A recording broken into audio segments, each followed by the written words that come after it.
Hello everyone.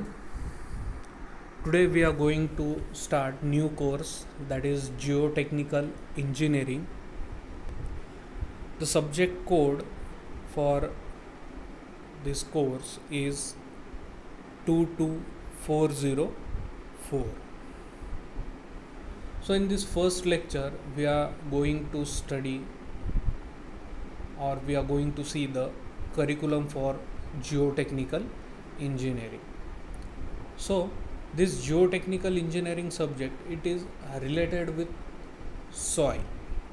हा जो geotechnical engineering subject आहे तो सॉइल सोबत रिलेट करेल. So let's see the first point, that is rationale. In this rationale, it is explained that why the geotechnical engineering subject is important for study. हा जो subject आहे हा study करणं का गरजेचं आहे. So as we all are civil engineer and we know each and every structure it rests on soil. First पॉईंटमध्ये हेच सांगितलेलं आहे त्यांनी की जे काही सिव्हिल इंजिनिअरिंग स्ट्रक्चर्स आहेत तर ते स्ट्रक्चर कुठे रेस्ट होत आहे, दे रेस्ट ऑन सॉईल. मग आपल्याला सर्वात अगोदर कशाची स्टडी करावी लागेल, we have to study the soil and after that we have to think for construction. एकदा सॉईलची व्यवस्थित स्टडी झाली, टेस्ट झाली की मग त्यानंतर आपण कन्स्ट्रक्शनच्या प्लॅनिंगला लागू शकतो. ओके, सो मग यावरनं तुम्हाला लक्षात येऊ शकतं की सॉईलचं महत्त्व काय असू शकतं. प्रत्येक जे स्ट्रक्चर आहे, रोड असेल, बिल्डिंग असेल, ब्रिज असेल, डॅम असेल, ईच अँड एव्हरी स्ट्रक्चर कुठे रेस्ट होतो आहे, सॉईलवरती. आणि जर आपण सॉईलचाच अभ्यास नाही केला, so can we construct any structure? No. So that's why we have to study the geotechnical engineering. Next point, the stability of the structure depend upon behavior of soil, bearing capacity of soil. आता जे structure आपण construct करतो, so the stability of that structure, त्या स्ट्रक्चरची जी काही stability आहे, it will depend upon the behaviour of soil. सॉईलचं बिहेवियर कसं आहे आणि सॉईलची बिअरिंग कॅपॅसिटी कशी आहे यावरती त्या स्ट्रक्चरची स्टेबिलिटी डिपेंड करेल. Then the design of foundation of various structure. आता कुठलंही स्ट्रक्चर असेल, त्या स्ट्रक्चरचं जे फाउंडेशन असेल, त्या फाउंडेशनचं डिझाईन कशावरती डिपेंड करेल, हे जे फॅक्टर्स आपण बघितले, bearing capacity, behaviour of soil, so या फॅक्टर्सवरती त्या स्ट्रक्चरचे फाउंडेशनचे डिझाईन डिपेंड करतील. Then the content of this subject are also useful in designing basement, underground tanks and underwater structure. आता जे बेसमेंट्स आहेत, अंडरग्राउंड स्ट्रक्चर्स आहेत, अंडरग्राउंड वॉटर टँक्स असतील.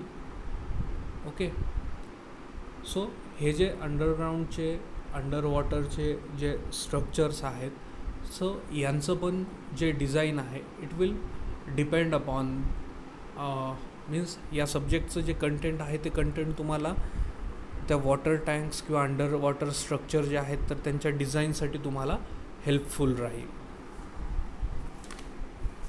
Then next is competency. After studying this subject, कुठल्या गोष्टी तुम्हाला यायला पाहिजे, कुठल्या गोष्टी तुम्हाला कळायला पाहिजे when you are joining any industry, company, after studying this subject.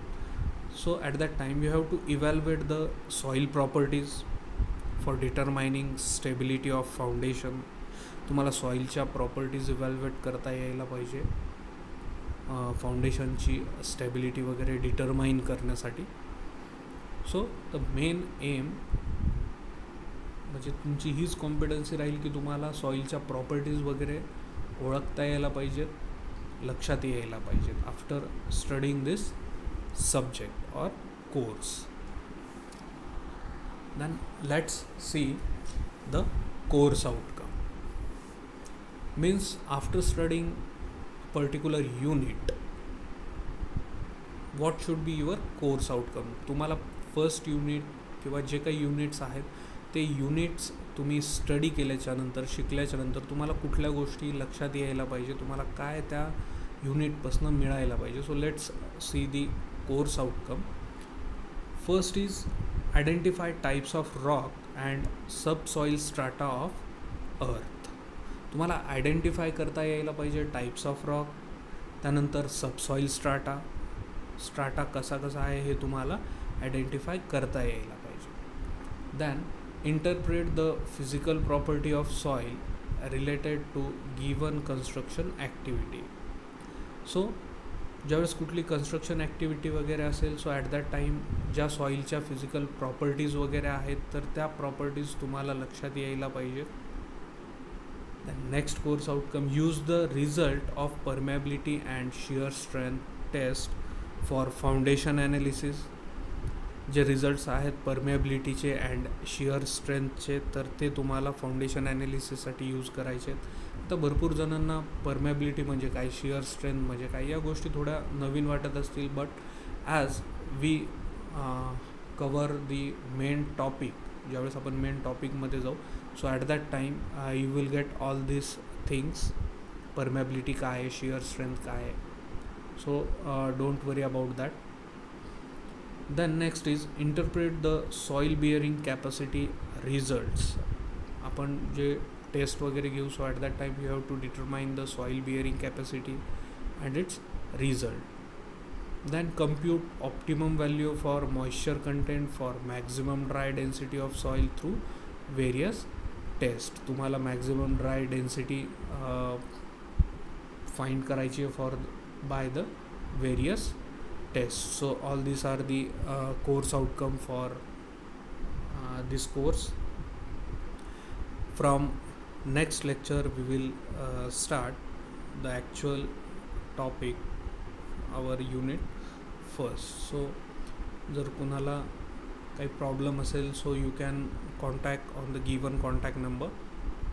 Thank you very much.